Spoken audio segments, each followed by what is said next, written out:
আসসালামু আলাইকুম, স্বাগত জানাচ্ছি আরটিভি সন্ধ্যা সংবাদে। আপনাদের সঙ্গে থাকছি আমি রিদওয়ানা বিনতে জলিল এবং আমি সৈয়দা সাদিয়া বেনাজির। ভারতের 18তম লোকসভা নির্বাচনের ফলাফলে বেশ চমক দেখা দিয়েছে। বলা হচ্ছে এক দশক পর আবার একদলীয় শাসনের ইতি হতে চলেছে দেশটিতে। সেই সঙ্গে আনুষ্ঠানিকভাবে ফিরতে চলেছে বিরোধী দলনেতার পদ। চূড়ান্ত ফলাফলের সাথে বুথ ফেরত জরিপের ব্যবধান অনেক বেশি বলে মন্তব্য করেছেন বিশ্লেষকরা। বিকেল পর্যন্ত মোট 50টি আসনে চূড়ান্ত ফলাফল ঘোষণা করা হয়েছে। এর মধ্যে 36টিতে জয় পেয়েছে ক্ষমতাসীন বিজেপি, 9টি আসনে জিতেছে কংগ্রেস। বিস্তারিত ইমরুল হাসানের রিপোর্ট। ভারতের নির্বাচন কমিশনের ওয়েবসাইটে বলা হয়েছে, ক্ষমতাসীন বিজেপি 224 আসন এবং কংগ্রেস 94 আসনে এগিয়ে রয়েছে। সমাজবাদী পার্টি এসপি 34 আসন পেয়েছে, আর পশ্চিমবঙ্গের মুখ্যমন্ত্রী মমতা বন্দ্যোপাধ্যায়ের দল তৃণমূল কংগ্রেস এগিয়ে রয়েছে 29 আসনে। লোকসভার মোট 543টি আসনের মধ্যে সরকার গড়তে প্রয়োজন 272টি আসন। আপাত দৃষ্টিতে প্রাপ্ত ফলাফলে এটা নিশ্চিত যে বিজেপি এককভাবে ক্ষমতায় আসতে পারছে না। বিজেপি যেসব আসনে এগিয়ে রয়েছে সেগুলোতে জয় ধরলেও আসন সংখ্যা দাঁড়ায় 244। অন্যদিকে একই হিসেবে কংগ্রেসের আসন সংখ্যা দাঁড়ায় 98। 10 বছর আগে 2014 সালের লোকসভা নির্বাচনে ভারতের সবচেয়ে প্রাচীন দল কংগ্রেস পেয়েছিল মাত্র 44টি আসন। 7 দফায় ভারতের নির্বাচন শেষে বুথ ফেরত জরিপে বর্তমান প্রধানমন্ত্রী নরেন্দ্র মোদীর নেতৃত্বাধীন এনডিএ জোটের যে জয় জয়কারের কথা বলা হয়েছিল, পরিস্থিতি সেদিকে যাচ্ছে না। ভোট গণনায় এ পর্যন্ত পোস্টাল ব্যালট এবং ইভিএম এর ফলাফলে দেখা গেছে কংগ্রেস ও তাদের জোট ইন্ডিয়া তুলনামূলক ভালো অবস্থান ধরে রাখতে পেরেছে। কম যাচ্ছে না কংগ্রেস নেতা রাহুল গান্ধীও। উত্তরপ্রদেশের রায়বেরেলি ও কেরালার ওয়েনাড আসনে এগিয়ে আছেন তিনি। গুজরাট রাজ্যে ভারতের কেন্দ্রীয় স্বরাষ্ট্রমন্ত্রী অমিত শাহ বড় ব্যবধানেই এগিয়ে রয়েছেন। আসনটিতে কংগ্রেসের প্রার্থী সোনাল প্যাটেল। এবারের নির্বাচনে পশ্চিমবঙ্গে চলচ্চিত্র জগতের যেসব অভিনেতা অভিনেত্রীর প্রার্থী হয়েছিলেন তাদের মধ্যে তৃণমূল কংগ্রেস সমর্থিত প্রার্থীরাই বেশি এগিয়ে। এর মধ্যে রয়েছেন অভিনেতা দেব, শতাব্দী রায় ও সায়নী ঘোষ। মঙ্গলবার স্থানীয় সময় সকাল 8টা থেকে ভারত জুড়ে একযোগে কয়েক হাজার কেন্দ্রে ভোট গণনা শুরু হয়। কেন্দ্রগুলোর নিরাপত্তা নিশ্চিত করতে কড়া পাহারা রয়েছে। ভোট গণনা উপলক্ষে সব ধরনের বিশৃঙ্খলা এড়াতে সোমবার রাত থেকেই দেশ জুড়ে নিরাপত্তা ব্যবস্থা জোরদার করা হয়েছে। যেসব এলাকায় কেন্দ্র রয়েছে তার আশপাশে পুলিশ ও আধা সামরিক বাহিনী মোতায়েন করেছে কর্তৃপক্ষ।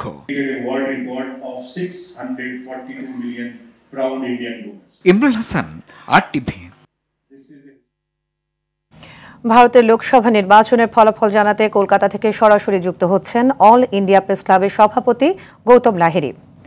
গৌতম, বুথ ফেরত জরিপের সঙ্গে মূল চূড়ান্ত ফলাফলের বিশাল ব্যবধান, তো দিন শেষে বিজেপির ভাগ্যে কি হতে চলেছে জানাবেন।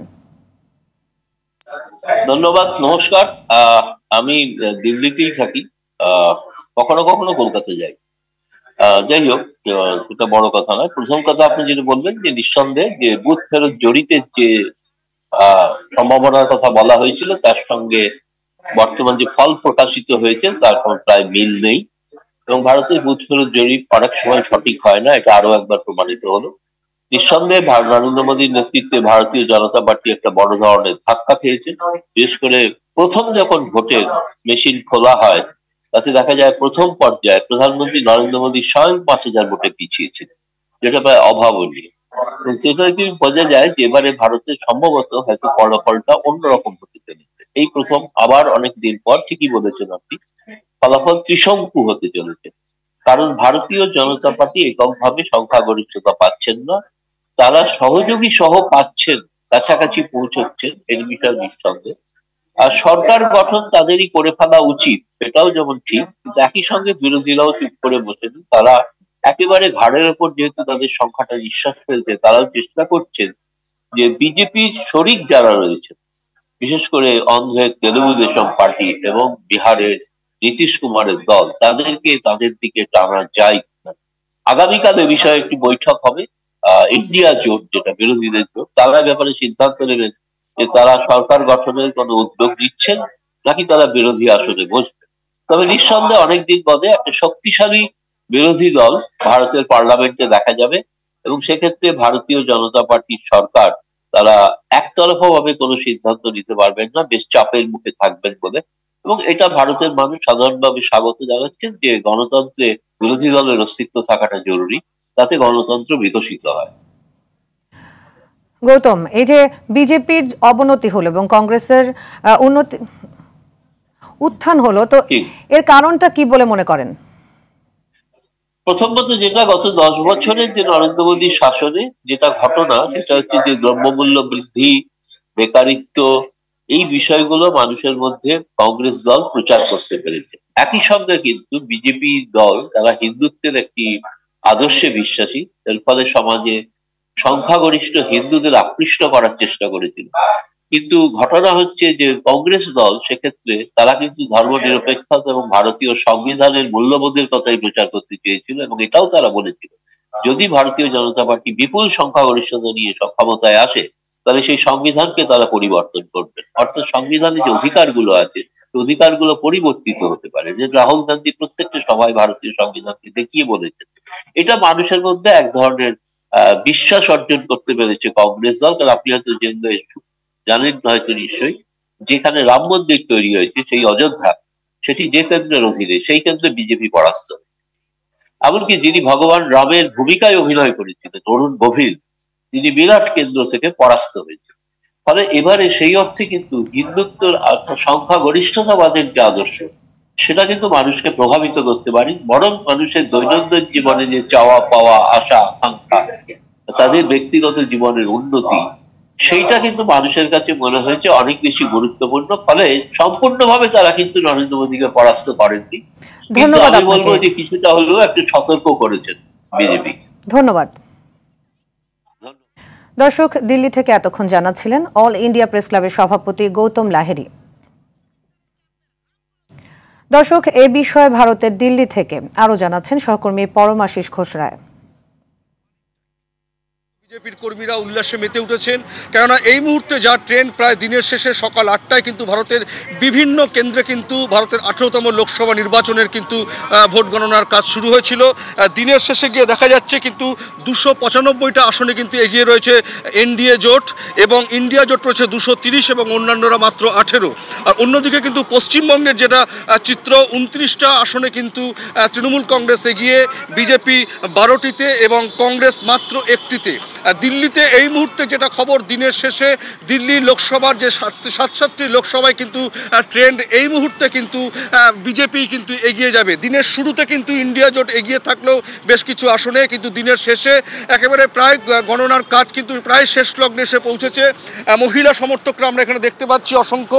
সামনে আমি একটু ক্যামেরা পার্সন বন্ধুকে দেখাতে বলবো, অজস্র প্রশাসনের লোক, সিআরপিএফ, দিল্লি পুলিশের বিভিন্ন স্তরের কিন্তু আজ রাত্রে কিন্তু এখানে রাত্রি 8টার সময় প্রধানমন্ত্রী নরেন্দ্র মোদী কেন্দ্রীয় কার্যালয়ে আসতে পারে, সেই জায়গা থেকে কিন্তু এখন নিরাপত্তায় আঁটোসাঁটো করে দেওয়া হয় এই অঞ্চলটি। কেননা সমর্থকরা যেমন উল্লাসে মেতে উঠবে, চারিদিকে কিন্তু স্লোগান শোনা যাচ্ছে আমরা দেখতে পাচ্ছি। এই মুহূর্তে কিন্তু সর্বশেষ যে খবর, যে এই মুহূর্তে যেটা সর্বশেষ খবর হচ্ছে বিজেপি কিন্তু তৃতীয়বারের জন্য ক্ষমতায় আসতে চলেছে, কিন্তু ইন্ডিয়া জোট কিন্তু অনেকাংশে কিন্তু ভালো ফল করেছে 2019-এ। এবার জানাবো দেশের খবর। ভিসা পাওয়া সহ সব প্রক্রিয়া সম্পূর্ণের পরও হাজার হাজার কর্মী মালয়েশিয়া যেতে না পারার জন্য দুই দেশের সরকারের ওপর দায় চাপিয়েছেন বাইরার নেতারা। মঙ্গলবার বঙ্গমাতা শেখ ফজিলাতুন্নেসা মুজিব কনভেনশন হলে বাইরার সংবাদ সম্মেলনে এসব কথা বলেন দুই এমপি এবং সংগঠনের নেতারা। মালয়েশিয়ায় কর্মী পাঠানোতে অনিয়মের অভিযোগও নাকচ করেছে রিক্রুটিং এজেন্সি মালিকদের সংগঠন বাইরা। সংগঠনটির সাবেক সভাপতি এবং ঢাকা 20 আসনের এমপি বেনজির আহমেদ বলেন যে কোনোভাবেই কেউ প্রমাণ করতে পারবে না যে এমপিদের নেতৃত্বে লুট হয়েছে, এগুলো বলে বাজার নষ্ট করা হয়েছে। সিন্ডিকেট বলেও কিছু নেই দাবি করেছেন ফেনী 2 আসনের এমপি নিজামুদ্দিন হাজারী। তিনি বলেন এমপিদের রিক্রুটিং এজেন্সির মালয়েশিয়া কর্মী পাঠানোর কাজ পাওয়া ছিল কাকতালীয়।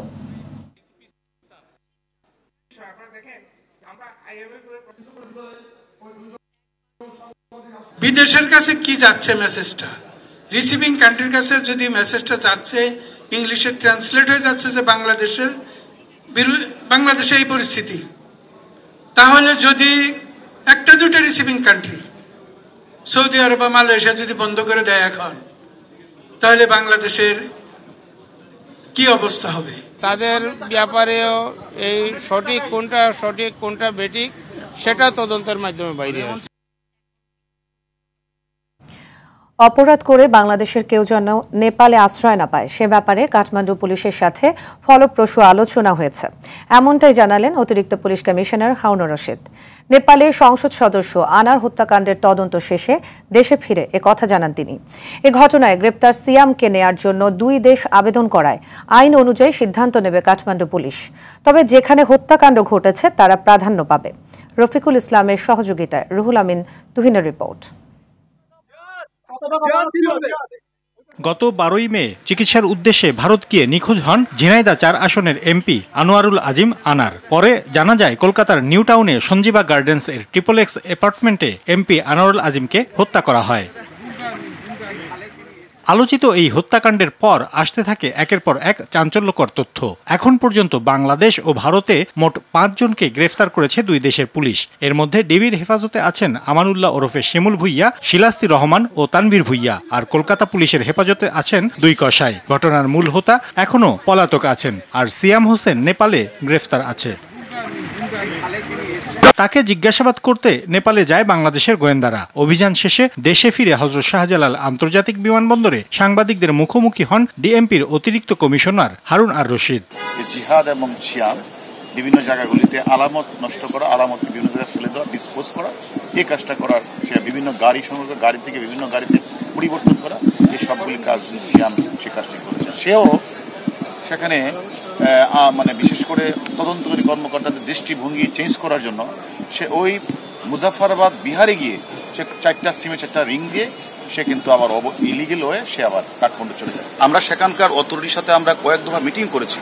পাশাপাশি সে যে হোটেলগুলিতে অবস্থান করেছিল সেগুলিতেও আমরা অনেক ভিডিও পেয়েছি, অনেক তথ্যপত্র পেয়েছি, যেগুলি আমরা পরবর্তী তদন্তের স্বার্থে আমাদের অনেক কাজে আসবে। দেশে অপরাধ করে কেউ যেন নেপালে আশ্রয় না পায় সে বিষয়ে কাঠমান্ডু পুলিশের সাথে ফলপ্রসূ আলোচনা হয়েছে বলে জানান তিনি। কাঠমান্ডুতে অপরাধীরা সেখানে গিয়ে যে ঠাঁই পাবে অথবা এটা তাদেরকে সেফ হেভেন বানাবে, স্বর্গরাজ্যে বানাবে, এটা আর হবে না। রুহুল আমিন তুহিন, RTV, ঢাকা। ঝিনাইদহ 4 আসনের সংসদ সদস্য আনোয়ারুল আজিমকে হত্যার উদ্দেশ্যে অপহরণ মামলায় আদালতে 164 ধারায় স্বীকারোক্তিমূলক জবানবন্দি দিয়েছেন তানভীর ভুঁইয়া। এরপর তাকে কারাগারে পাঠানোর নির্দেশ দেন আদালত। আজ ঢাকার অতিরিক্ত চিফ মেট্রোপলিটন ম্যাজিস্ট্রেট তোফাজ্জল হোসেনের আদালত তার জবানবন্দি রেকর্ড করেন। এর আগে রিমান্ডে তানভীর ভুঁইয়া স্বীকারোক্তিমূলক জবানবন্দি দিতে সম্মত হওয়ায় তার রেকর্ডের আবেদন করেন তদন্ত কর্মকর্তা ডিবি পুলিশের সহকারী পুলিশ কমিশনার মাহফুজুর রহমান। এর আগে গত 3 জুন সন্ধ্যায় আসামি সিলিস্তা রহমান স্বীকারোক্তিমূলক জবানবন্দি দেন। গত 22 মে রাজধানীর শেরে বাংলা নগর থানায় খুন করার উদ্দেশ্যে অপহরণের অভিযোগে মামলা করেন এমপি আনারের মেয়ে মুনতারিন ফেরদৌস ডোরিন। দেশের চা শিল্পকে সমৃদ্ধ করতে শ্রমিকদের প্রতি আরও যত্নবান হতে মালিকদের প্রতি আহ্বান জানিয়েছেন প্রধানমন্ত্রী শেখ হাসিনা। পাশাপাশি বৈশ্বিক চাহিদা বিবেচনায় চায়ের বহুমুখীকরণের পরামর্শ দেন তিনি। সকালে রাজধানীর ওসমানী স্মৃতি মিলনায়তনে জাতীয় চা দিবসের অনুষ্ঠানে এসব কথা বলেন প্রধানমন্ত্রী শেখ হাসিনা। মারুফ রেজা রিপোর্ট। সিলেটের মালনীছড়ায় 1854 সালে প্রথম বাণিজ্যিকভাবে শুরু হয় চা চাষ। বর্তমানে সম্ভাবনাময় এই শিল্প বিকশিত হয়েছে দেশের 168টি বৃহৎ ও 8000-এর বেশি ক্ষুদ্র চা বাগানের মাধ্যমে। এসব চা বাগান থেকে গেল বছর উৎপাদন হয়েছে 102.92 মিলিয়ন কেজি চা। প্রধান অর্থকরী ফসল আর রপ্তানি পণ্য হিসেবে চায়ের ঐতিহ্য প্রসারে 4 জুন জাতীয় চা দিবস ঘোষণা করা হয়। ওসমানী স্মৃতি মিলনায়তনে ৪র্থ জাতীয় চা দিবসের আনুষ্ঠানিকতায় যোগ দেন প্রধানমন্ত্রী শেখ হাসিনা। এই শিল্পে বিশেষ অবদান রাখায় চলতি বছর 8 ক্যাটাগরিতে দেওয়া হয় জাতীয় চা পুরস্কার 2024 সম্মাননা। পরে প্রধান অতিথির বক্তব্যে চা শিল্পকে বেগবান করতে শ্রমিকদের প্রতি যত্নবান হতে মালিকদের আহ্বান জানান প্রধানমন্ত্রী। শ্রমিকদের প্রতি যদি আপনারা যত্নবান হন, আপনারা কিন্তু বেশি করে কাজ করাতে পারবেন। শুধুমাত্র তাদেরকে ওই আপনার অধীনস্থ বলে বিবেচনা করলে হবে না।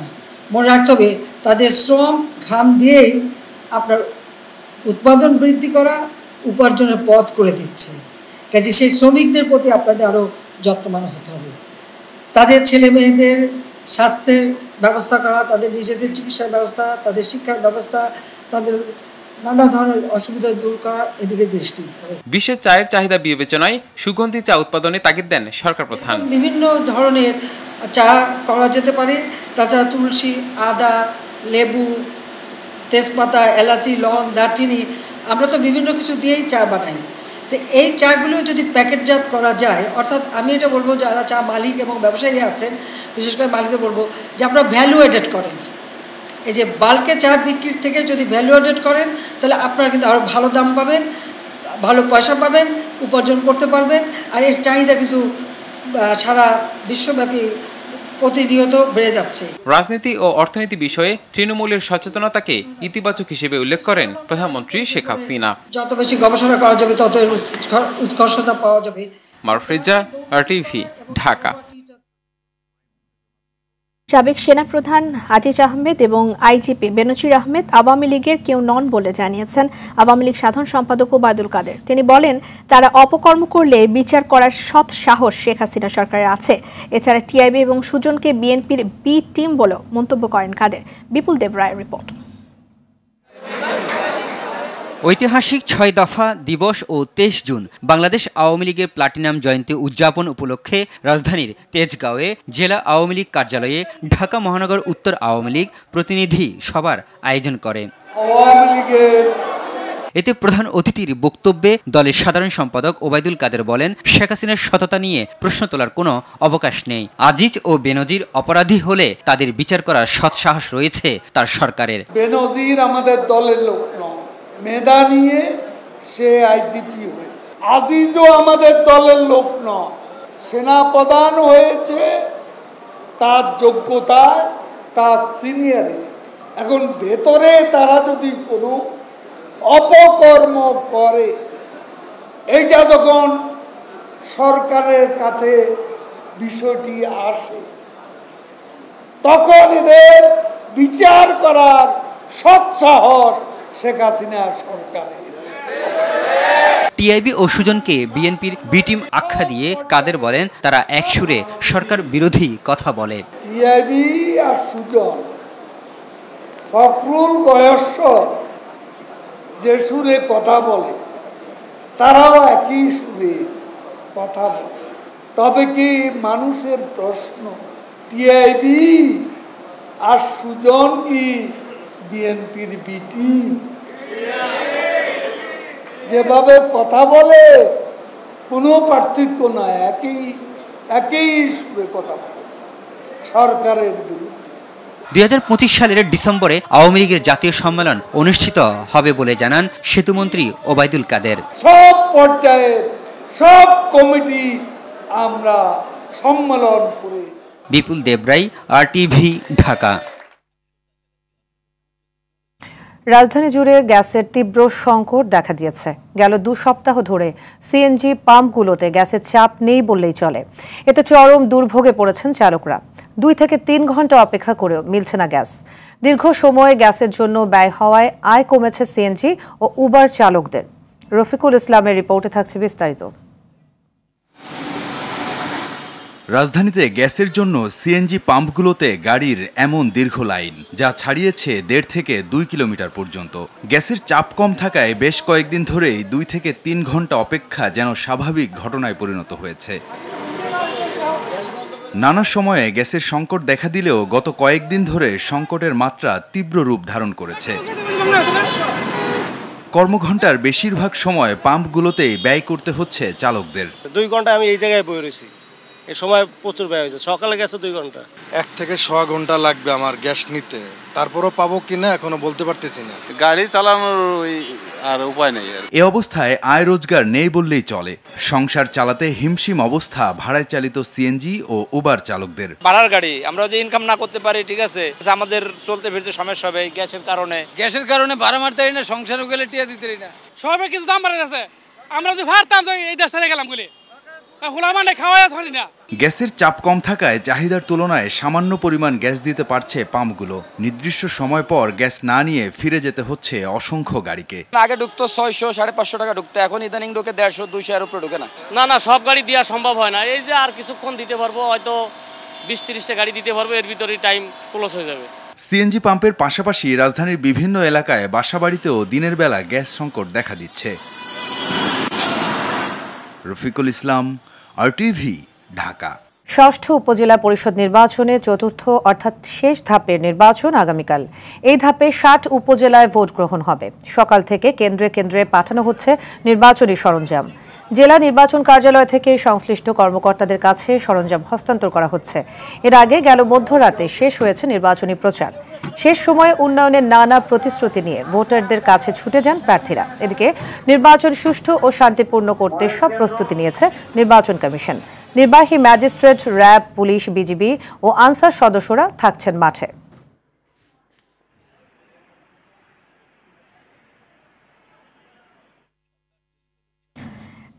নির্বাচনে যায়নি, বর্তমান সময়ে এর অস্তিত্বই নাই। স্থানীয় পর্যায়ে প্রভাবশালীরা নিজের এলাকায় জমিদারিত্ব কায়েম করতে চায় বলে মন্তব্য করেছেন আইনজীবী ও সংবিধান বিশেষজ্ঞ শাহদিন মালিক।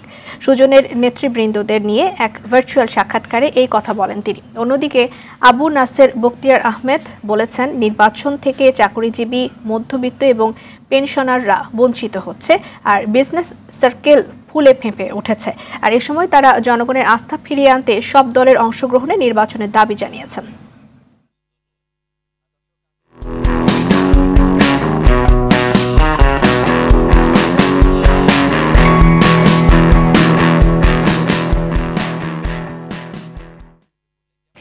জিডিপির তুলনায় পর্যাপ্ত রাজস্ব আদায়ের ব্যর্থতায় বিশাল অঙ্কের ঋণ করে আগামী 2024-25 অর্থ বছরের বাজেট ঘাটতি মেটানোর পরিকল্পনা করছে সরকার, যেখানে কেবল ঋণের সুদ পরিশোধেই খরচ হবে 1,28,000 কোটি টাকা। এর মধ্যে বিদেশি ঋণের সুদ 20,000 কোটি। বিশ্লেষকরা বলছেন, এতে সরকারের পাশাপাশি ঝুঁকিতে পড়বে বেসরকারি বিনিয়োগ, কমবে নতুন কর্মসংস্থানের সুযোগ। সেলিম মালিকের রিপোর্ট। অর্থ মন্ত্রণালয়ের সূত্র বলছে, চলতি অর্থ বছরের চেয়ে প্রায় 35,000 কোটি টাকা বাড়িয়ে আগামী 2024-25 অর্থ বছরের জন্য প্রায় 7,97,000 কোটি টাকার বাজেট ঘোষণা করতে যাচ্ছে সরকার, যেখানে মোট বাজেট ঘাটতি থাকতে পারে 2,55,900 কোটি টাকা। ঘাটতি মেটাতে প্রতিবারের মতো দেশি বিদেশি উৎস থেকে ঋণ করতে হবে সরকারকে। তবে এবার বাজেট বরাদ্দের বড় একটি অংশ চলে যাবে আগের নেওয়া ঋণের সুদ পরিশোধে। মন্ত্রণালয়ের তথ্য মতে এবার সুদ পরিশোধে বাজেট বরাদ্দের পরিমাণ হতে পারে 1,28,000 কোটি টাকা, যার মধ্যে দেশীয় ব্যাংক থেকে নেওয়া ঋণের সুদের পরিমাণ 1,08,000 কোটি, আর বিদেশি ব্যাংকগুলোকে সুদ পরিশোধ করতে হবে 20,000 কোটি টাকা।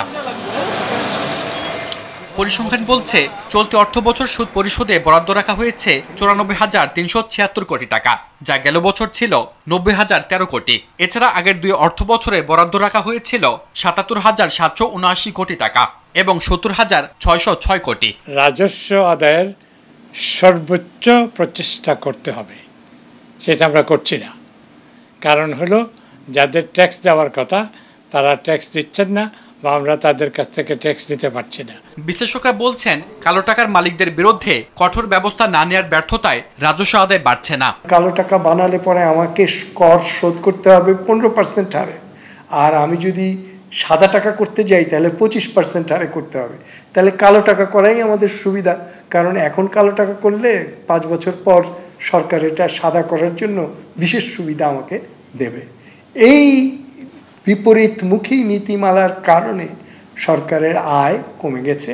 সুদ পরিশোধে বিপুল টাকা চলে গেলে দেশে বিনিয়োগ ও কর্মসংস্থানের সুযোগ কমবে।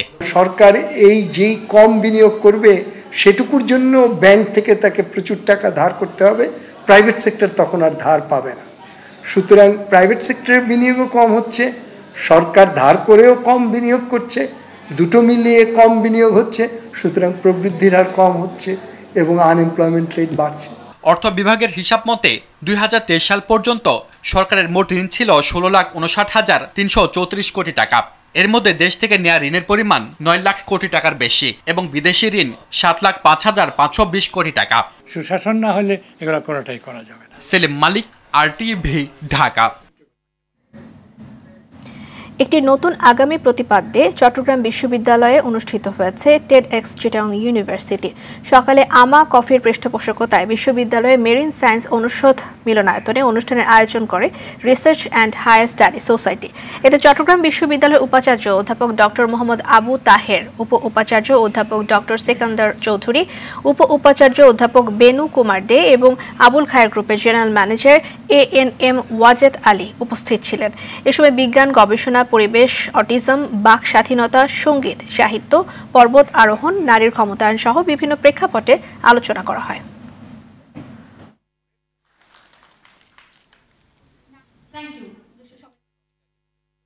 স্মার্ট বাংলাদেশ নির্মাণে স্মার্ট দুর্যোগ ব্যবস্থাপনার কোনো বিকল্প নেই। দুর্যোগে ঝুঁকি হ্রাসের জ্ঞান না থাকলে কোনো উন্নয়নই টেকসই হবে না, এমন মন্তব্য করেছেন দুর্যোগ ব্যবস্থাপনা অধিদপ্তরের মহাপরিচালক মোহাম্মদ মিজানুর রহমান। দুপুরে রাজধানীতে দুর্যোগ ব্যবস্থাপনা অধিদপ্তর কার্যালয়ে স্মার্ট বাংলাদেশ বিনির্মাণ কর্মশালায় কথা বলেন তিনি। বলেন, নবীন ও তরুণদের নিরাপত্তা ব্যবস্থাপনা সম্পর্কে জানাতে অ্যাপ ও গেমসের মাধ্যমে আগ্রহ জাগাতে হবে। স্মার্ট দুর্যোগ ব্যবস্থাপনায় অধিদপ্তর প্রতিনিয়ত কাজ করে যাচ্ছে বলেও জানান তিনি। কর্মশালায় দুর্যোগ ব্যবস্থাপনা ও ত্রাণ মন্ত্রণালয় এবং দুর্যোগ ব্যবস্থাপনা অধিদপ্তরের ঊর্ধ্বতন কর্মকর্তারা উপস্থিত ছিলেন। অনিয়ম, অব্যবস্থাপনা এবং দুর্নীতিতে নিমজ্জিত ডাক বিভাগকে বাঁচাতে জুলাই থেকে অ্যাকশনে যাওয়ার ঘোষণা দিয়েছেন ডাক, টেলিযোগাযোগ ও তথ্য প্রযুক্তি প্রতিমন্ত্রী জুনাইদ আহমেদ পলক। রাজধানীর আগারগাঁওয়ে ডাক ভবনে দেশের ডাকঘরগুলোতে চিলার চেম্বার কার্যকর এবং ই-কমার্স সেবা সম্প্রসারণে বেসরকারি অংশীদারিত্ব সম্ভাবনা ও চ্যালেঞ্জ বিষয়ক কর্মশালায় এই হুঁশিয়ারি দেন তিনি। প্রতিমন্ত্রী আরও বলেন, সব গাড়ি এবং সার্ভিস পয়েন্ট ছাড়াও ডাক বিভাগের জায়গা বেসরকারি প্রতিষ্ঠানকে লিজ দেয়া হবে।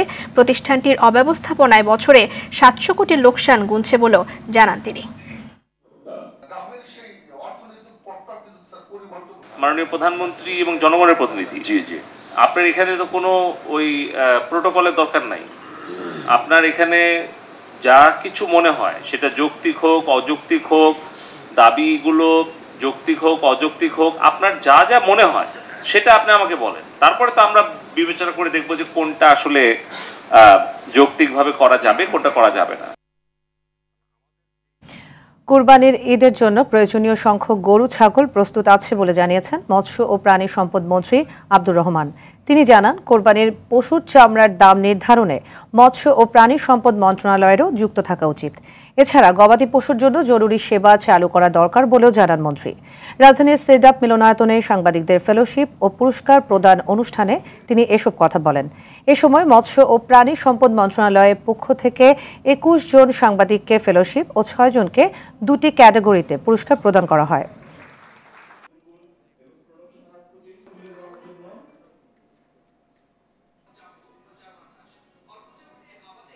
প্রাণী সম্পদের এই খাতকে, এই সমস্যা এবং সম্ভাবনার জায়গাটাকে সামনের দিকে নিয়ে যেতে হলে এই প্রাণী সম্পদের যারা এই প্রাণীকে সেবা দেন তাদের সেবাকে জরুরি সেবা হিসাবে একটা ঘোষণা, একটা স্বীকৃতি আমার মনে হয় আমাদের থেকে থাকা দরকার। দক্ষিণ ও মধ্য গাজায় বোমা হামলা অব্যাহত রেখেছে ইসরায়েল। গাজায় যুদ্ধবিরতি বাস্তবায়নে ইসরায়েল এবং হামাসের ওপর প্রতিনিয়ত চাপ বাড়ছে। এর মধ্যেই অবরুদ্ধ শহর রাফায় ইসরায়েলি সেনাদের সাথে যুদ্ধ চালিয়ে যাচ্ছে হামাস যোদ্ধারা।